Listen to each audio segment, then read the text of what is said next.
Alright, so we got it cut loose and getting ready to pull the frame out from under it.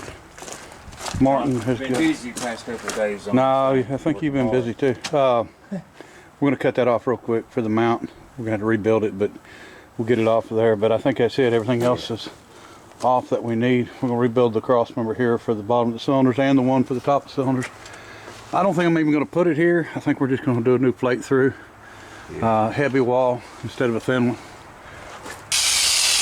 Alright, folks, we got it out, doing some cleaning on it, grinding on it, start working on it.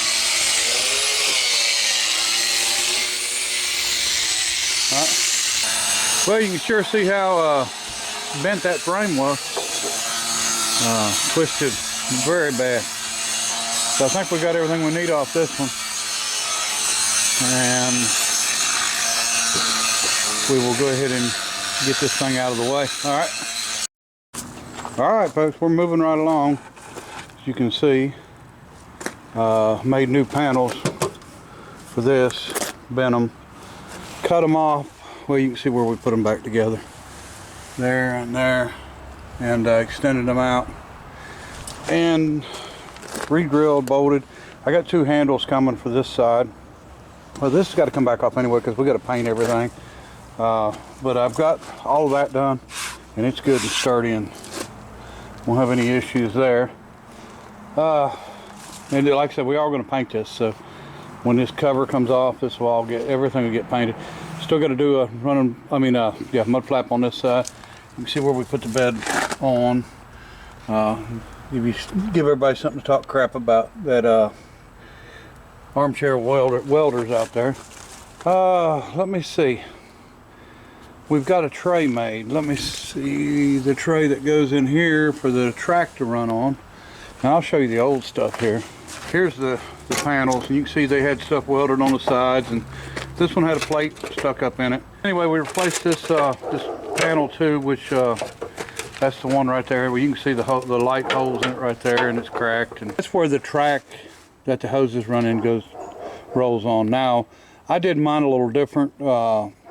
You can see I had a crack in it, and you know this is everything gonna flex when you're hitting bumps going down the road. So you can see these tacks on the bottom side. This is a piece of 3/4 tubing running the full length, and that stiffens it up and keeps it from bouncing so bad, and so we should be good there. The tilt frame's on. It's where it needs to be distance wise from here over. It's right. I've got to figure out what I'm going to do here. Now I did learn something about this.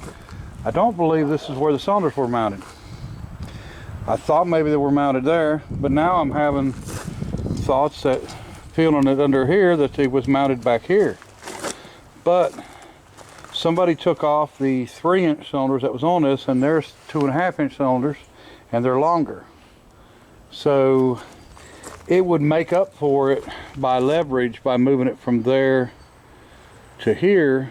The problem is you're putting a lot more stress on the cross member, or on the tilt frame, and I don't think it's not the thickest to start with. Looks like it was only 1/8 inch to start with. When I built the one on my red rollback, I actually made it out of 1/4 inch, so twice as thick. And of course they got a different mindset. Things are not built to last. They want stuff to rust out and be able to replace it, and that way they make more money. I think all that started with the light bulbs, if I'm correct. And there's a name for it, and I don't remember what it was, but Martin and I was talking about it the other day. And Martin, for anybody that don't know, his dad used to come here 25 years ago, and he's passed away now a few years back, but he used to come and bring a guitar, and he would just walk around and play and sing, and he was very talented. And then of course Martin, I'm sure he's named after the Martin guitar, but and he plays and sings, and he's, like I said, just been helping me out here a little bit. He's got a little down on his luck, and just getting things back the way they should be, so trying to help him out with that. And we're working hard on this thing, trying to get it together. And I am really trying to figure out what I'm going to do on these cylinders. I'm thinking about making a plate, and I may put something on the outside of this thing for reinforcement, but I'm considering making a plate that goes on the side that comes down with the hole in it. This is going to get gone because the other side's rusted off and broke off. So we're going to do a complete new mounting system, and I think I'm going to reinforce the side of this. If I could just bring it back to where they have it reinforced already, I think it would be fine. And just peace of mind, I guess is what you could call it. I would feel a lot better about it. And I've got plenty of steel to work with. You know, we could run a piece of angle back it or something like that. Now, the newer ones, they've got a cover over top of this and the hoses run up it because they run these cylinders upside down. And we could do that, but I don't know that I want to run them upside down. I mean, and then, you know, I might change my mind. I mean, I'd have to do longer hoses. So instead of using what I got, I'd have to buy some hoses, but that's not that big of an issue. I could take a 3-inch channel and put it on the side of here, and it would reinforce this really well, and then I could run my hoses inside of it, because, you know, all of our slide for our bed's on the inside. This outside don't have any slides. So, and what you would do would be, you know, run your cylinder upside down, and that keeps the dirt out of the gland here from falling down in, and just run it back here somewhere and then run the hoses out. So, you know, 2 7 or 8 foot pieces of channel, 3-inch channel would work for that, and it would protect the hoses really well.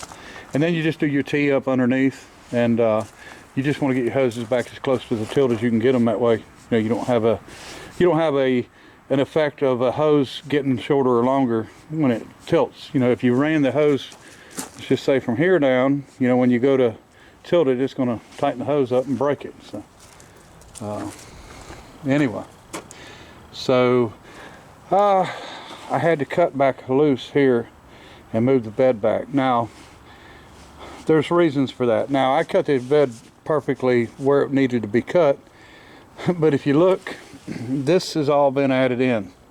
We're going to grind and re-weld some of this, but this is not the original tilt piece, and this one is good and straight. We'll look at the other side. So this one's nice and crooked. It angles down this way. So I think that's what made our bed be off a little bit. I put it on there straight across, measuring from front to back, welded it on, and then realized that we was off on the front a little bit. So we had to crack it back loose on that side, which wasn't a big issue, just one cut, and then we moved it until we had got it completely exactly right, because we don't want this bed to come down at an angle. We don't want it to sit on the back of the truck at the wrong spot, and we don't want it to not get in our locks. Now, these locks are broke up and bent up and messed up, so we've got to redo all these. But it's a good concept. I like the way they've done it. They just didn't like the way I like what they used, let's put it that way. So we'll cut this all back loose and redo it, and then we're going to run a plate from here down instead of all the mountain stuff that they had, and we'll run the plate, and then we'll bolt it into the side of the frame and make that nice, and then keep us off our cab. I mean, this has been up this way, and I don't think this stuff's bent. I think it's well, some of it's bent, some of it's not, but I think a lot of it just had to do with the way that they built it to start with. They didn't do a very good job, let's just put it that way. So anyway, we got to figure out all this, how we're going to do it, what we're going to do. I don't know, hadn't decided on it, because I don't know whether I'm going to order 2 cylinders or run them 2.5s. It kind of scare me. I'd rather have 3s or even 3.5 cylinders. I just don't know if I would regret running them when I was done. You know, like I said, moving them up this way because they're a little bit longer is going to help us out. I guess I need to find out exactly what the length needs to be on the Jerdan. And then, like I said, more leverage. But then again, you don't know. I mean, we'll figure it out. So we're moving in the right direction anyway. Quite a bit more to do. I ordered tail lights and all that, so we're going to redo these panels. So this will come completely off, and then we'll cut the old stuff off that they didn't cut off. Of course, that one's bent over there. Rebuild new boxes, put LED lights. I got some of the surface mount lights coming, decent ones.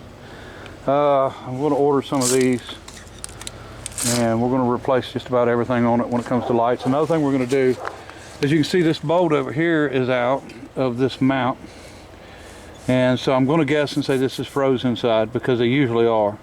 So we'll run the cylinder down, heat this, and get this pin out before we put this thing back together. I want all these pins to be loose and free and greased, and that way if I have to build a cylinder, at least I can get it off or get to it easy. And you know, because I would guess that this, from the looks of this, it's been turning in here, and it has been broke, probably the bolt, for a long time. Now this one's not broke, so I'd say it's probably free in there. There's so much surface area in here that it'll stick to the pin, and then when it goes to pivot, because it don't pivot far, but it pivots enough, but when it goes to pivot, it'll you know, break the bolt, or you'll lose the bolt, and then the pin just starts turning back and forth with it. And the chances of that pin being free in this hole is slim to none. Yeah, there's no grease fittings on it anyway, so they need pulled out and greased and put back in. And why they would ever build them that way, I don't know. There's no grease fittings on the end of the pins either. You know, sometimes they'll put them in the caps. So I guess it's out of sight, out of mind stuff. It's high enough that no one's going to see it anyway, so they just don't care. One good thing about it is the back's in really good shape. I don't know, they probably didn't know these chains was in here. They don't look like they've been used much, but we hooked them right there, but they was down in the bottom. But usually people pull them out and hook to stuff to pull, and they bend this out real bad on these slots, and all of these are in good shape, so that tells me that they probably didn't know they were in there. It's been up, and then of course there was different ones on here, and they rusted off, and they just left part of it and left the rust. I don't know, some people do work different than I do, I guess. But so anyway, I'm missing one of the wheel lift grids. I do have another one, but it's the same side, but it's made different. It's a little easier, simpler design. It don't have the swing out on for the wheel lift bars. These, you don't use any pin or anything. They fall down in there and up against that, and it looks like it's broke here anyway. So we don't need these. We're going to take them off. Or we don't need this style. We're going to take it off. I'm going to run the simpler style. I got to figure out where I put it. One that we'll use, and just a real simple setup. They work good though. And then we'll just build another one like that. It'd be quick and easy, and put it on the other side. And if we have to, we can use parts of that, and we may do that. Whatever we got to do to get it. Actually, looking at this thing, it's long enough I could probably cut it here and sort of make it in, go on that side, cut everything off of it and just redo it. Yeah, so that's probably what we'll do. We'll just remake this to fit the other side, and like, that's where we're at on it. We're going to start on the deck just as soon as we can get something figured out on this. Like I said, I've got a few more things to do on here, a little more welding to do, and we will get we'll get it to where we can get started on the deck. The sooner we get done with this thing, the sooner I can get back doing what I really want to do, and you'll see what that is later. All right, appreciate everybody watching. Till next time, bye.